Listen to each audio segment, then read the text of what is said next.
Pada tahun 1956, Malaya dikejutkan dengan apa yang ditayangkan di layar perak. Setelah berpuluh tahun filem-filem Malaya ditayangkan dalam hanya hitam dan putih, tiba-tiba di hadapan mereka adalah warna yang pelbagai, yang cerah, yang indah. Menghidupkan kisah legenda Hang Tuah antara kisah orang Melayu yang paling terkenal.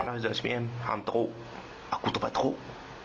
Betul ke apa cerita ni? Tahukah korang perjalanan manusia nak adanya filem berwarna macam Hang Tuah ini adalah sangat-sangat panjang dan sangat-sangat susah. Macam mana boleh ada video berwarna ni macam magic di dunia sebenar. Jadi dalam video ini adalah bagaimana filem berwarna Hang Tuah ini akhirnya berjaya dihasilkan. Semua orang tahu pada sebelum abad ke-20, dunia kita berwarna hitam dan putih. Warna cuma wujud lebih kurang 100 tahun yang lepas je. Dan ini dibuktikan dengan semua bukti foto, semua bukti video sebelum 100 tahun yang lepas, semuanya hitam dan putih. Mengesahkan bahawa warna cuma wujud kemudian... Apa? Terbalik, dunia sentiasa ada warna. Habis semua dokumen yang 100 tahun lepas lebih semuanya hitam dan putih tu apa? Itu masalah teknologi tak cukup maju dan bukannya masalah dunia tak ada warna. Keseluruhan hidup aku adalah penipuan. Okeylah kalau macam tu, kenapa teknologi zaman dulu-dulu cuma boleh ambil gambar pada hitam dan putih je? Apa yang menghalang diorang ambil gambar berwarna? Pada zaman AI brain rot sekarang ini memang susah masyarakat nak hargai macam mana kita boleh tengok gambar dan video berwarna. Selama beribu-ribu tahun, otak-otak terhebat manusia tak terbayang cara nak tangkap cahaya. Itulah sebab namanya tangkap gambar. Bukannya gambar ni dia pergi lari macam ayam, tapi sebab korang kena tangkap cahaya. Ibnu Haytham, pencipta kamera obscura yang pertama, boleh tayangkan imej cahaya pada skrin. Tapi dia tak boleh tangkap imej itu untuk disimpan dalam kotak. Macam mana cahaya boleh ditangkap? Jawapannya adalah pada reaksi kimia. Ringkasnya, ada bahan kimia yang sensitif pada cahaya. Bila dia kena cahaya, bahan kimia tu bereaksi. Imej adalah pantulan cahaya. Maka reaksi bahan kimia ini dia menghasilkan imej. Kita simpan ataupun tangkap reaksi kimia ini dalam bekas. Jadi sekarang dia menggambarkan cahaya imej yang kita tangkap. Tangkap gambar. Cuma bahan kimia ni dulu dia tak boleh tangkap warna. Dia cuma boleh tangkap kadar kekuatan cahaya. Maksudnya dia boleh tangkap gelap ataupun cerah. Cahaya yang kuat warna dia putih, cahaya yang lemah warnanya gelap ataupun hitam lah. Itulah sebab gambar dulu adalah hitam dan putih. Dulu kalau korang nak ambil gambar, korang kena buat kerja macam ahli kimia dalam makmal. Korang kena siapkan bahan kimia tu, siap letak dalam kamera penangkap cahaya yang punya berat. Proses dia pula punya lama. Korang kena tunggu lama untuk bahan kimia tu bereaksi dengan cahaya. Penat orang dulu tahan senyum kalau diorang selfie, tangan diorang patah kot. Kemudian reaksi-reaksi kimia yang lebih cepat ditemui. Dah tak payah dah guna slide besar-besar, kita boleh gunakan gulungan filem gambar yang nipis dan proses dia pun dah jadi sangat mudah lah. Korang tekan gambar sekali je, pup, dia terus tangkap gambar. Filem ni pula adalah banyak gambar yang ditangkap secara berturut-turut. Jadi bila kita mainkan gambar tu dengan cepat, maka terhasillah ilusi video pergerakan.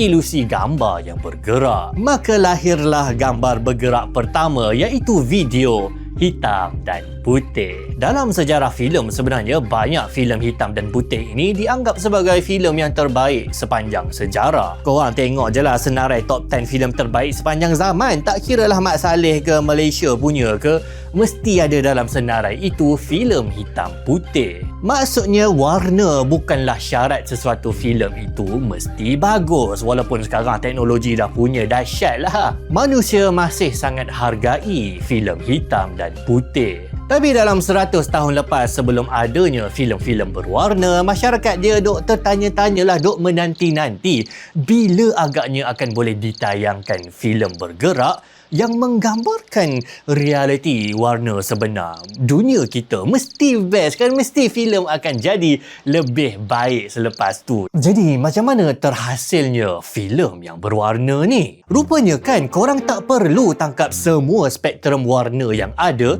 untuk korang persembahkan warna. Contoh macam skrin yang korang tengah tengok ni, sebenarnya dia bukan terdiri daripada sangat-sangat banyak warna, tak. Dia cuma ada 3 warna je, merah, biru, hijau yang digabung-gabungkan. Gabungan 3 warna ini dimainkan merentas jutaan piksel mewujudkan ilusi korang tengah tengok warna. Korang sama ada boleh tambah warna asas untuk hasilkan gabungan macam-macam warna. Korang tambah merah, biru, hijau jadi putih, atau korang boleh tolak warna. Kalau korang gabung warna-warna subtraktif ni, korang dapat hitam. Konsep inilah yang dieksploitasi untuk hasilkan gambar berwarna pertama dalam sejarah. Gambar objek yang sama diambil 3 kali. Satu dengan menggunakan penapis merah, satu dengan penapis biru dan satu penapis hijau. Bila digabungkan ketiga-tiga gambar ni, dapatlah kita gambar yang berwarna. Antara teknik yang pernah digunakan nak bagi ada warna pada skrin adalah filem-filem gambar tu depa celuplah dengan warna. Jadi pada satu adegan filem tu boleh jadi satu skrin warna biru, merah atau kuning sesuai dengan mood yang nak disampaikan. Tapi ada sebiji je lah warna dia macam skrin komputer korang yang rosak. Kemudian teknologi baru dicipta dipanggil Kinema Color. Kamera Kinema Color ni ada 2 penapis, penapis merah dan penapis hijau. Bila dimainkan gambar-gambar ni ikut turutan dengan cepat, maka terhasillah ilusi macam video bergambar hasil daripada persepsi gabungan warna. Dan teknik ni sebenarnya nampak okey juga warna je kan. Cumanya banyak masalah pada sistem yang agak primitif ni. Antaranya sebab cuma ada 2 warna je, warna merah dengan warna hijau, maka tak adalah warna biru. Tak ada warna biru langit dengan warna biru laut. Dan kalau video tu ada elemen yang bergerak cepat, korang memang akan nampaklah problem dia. Gambar tu jadi pecah warna hijau dengan merah. Teknologi Kinema Color ni tak tahan lama sebab kemudian datanglah satu teknologi yang menggegarkan dunia perfilman dan mengubahnya, merevolusikan buat selama-lamanya, iaitu teknik color. Teknik color mulanya gunakan proses menolak warna, subtractive color. Mereka gunakan prisma untuk pecahkan cahaya. Cahaya masuk ke dalam penapis yang berwarna, seterusnya ke dalam bingkai hitam dan putih. Satu bingkai diwarnakan merah dan satu bingkai warnanya hijau. Lepas tu 2 gambar ni disatukan untuk hasilkan gambar image positif yang berwarna. Lawa agak warna dia. Dan bila dimainkan berturut-turut pada projektor, terpancarlah filem bergerak yang berwarna. Tapi sekali lagi masalah dia sebab dia cuma hanya ada 2 warna. 2 warna merah dan hijau dipilih, bukan biru, sebab diorang nak utamakan warna kulit manusia dan juga warna-warna pokok-pokok. Tapi sekali lagi masalahnya, kalau korang guna teknologi ni, korang tak boleh tengoklah anime Doraemon sebab tak ada warna biru. Cerita dia kalau kita boleh tangkap satu je lagi warna, satu je lagi warna biru je, kita boleh persembahkan semua warna pada layar. Satu je lagi, macam mana nak buat? Dan inilah yang berjaya dibuat oleh teknik color. Mereka cipta sistem 3 jalur, cahaya dipecahkan dan kemudian mereka tangkap cahaya pada 3 filem yang berbeza serentak. Filem hijau, biru dan merah. Hasilnya adalah filem berwarna yang paling cantik yang tak pernah dilihat manusia sebelum ni. Warna Technicolor ini sangat cerah, indah dan terang. Dunia perfilman selamanya direvolusikan. Tapi ini tak berlaku dengan tiada masalah lah. Proses Technicolor ni sangat mahal, dia sangat renyah. Kamera tu sendiri sangat mahal, berat besar sebab nak kena muatkan gulungan filem yang besar. Kamera tu sangat bising, sangat ganggu penggambaran.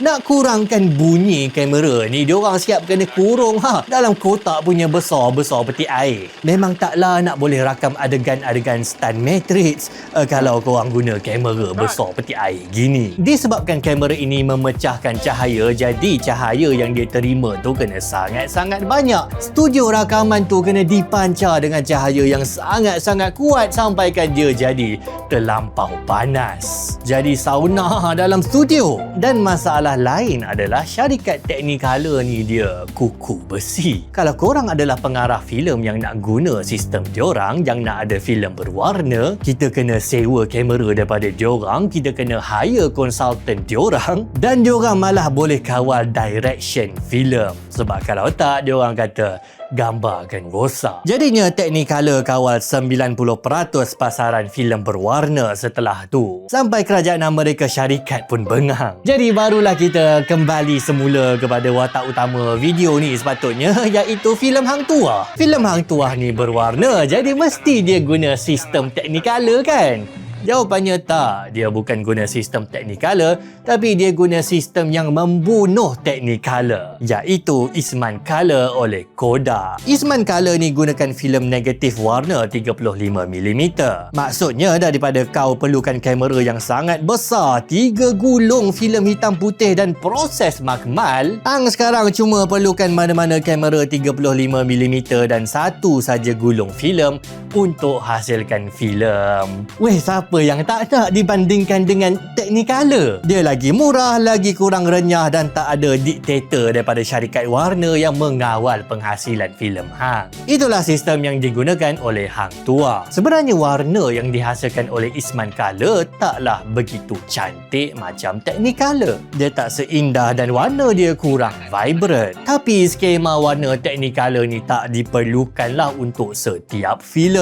Orang nak skema-skema warna yang lain pula, orang dah bosan dah. Lagipun skema warna Technicolor ni dia sangat-sangat terang dan dia hyper realistik. Warna Eastman Color ni dia lebih natural. Filem Hang Tuah sebenarnya bukanlah filem berwarna Malaysia yang pertama, tapi dia mungkin yang paling legenda, yang paling penting lah. Filem-filem selepas tu sebenarnya banyak yang dihasilkan hitam putih, termasuklah filem yang diarahkan oleh P. Ramlee, legenda yang berlakon dalam filem Hang Tuah tu sendiri. Puncanya sebab filem berwarna ni mahal, dan itulah kalau korang nak persembahkan idea, tak semestinya korang perlukan studio yang sangat-sangat dahsyat, equipment yang sangat-sangat lengkap, warna yang paling cerah sekali. Kalau korang contohnya macam nak menghasilkan channel dan konten pendidikan macam yang saya buat ni, di mana yang penting adalah message dan juga ilmu yang disampaikan, sebenarnya korang tak perlu sangatlah bermula dengan korang risau equipment mana yang cantik, lighting mana yang paling hebat. Korang bermula dengan impian dan juga dengan semangat serta niat yang baik. InsyaAllah itu membantu untuk anda pergi jauh dan untuk anda kekal istiqamah, insyaAllah.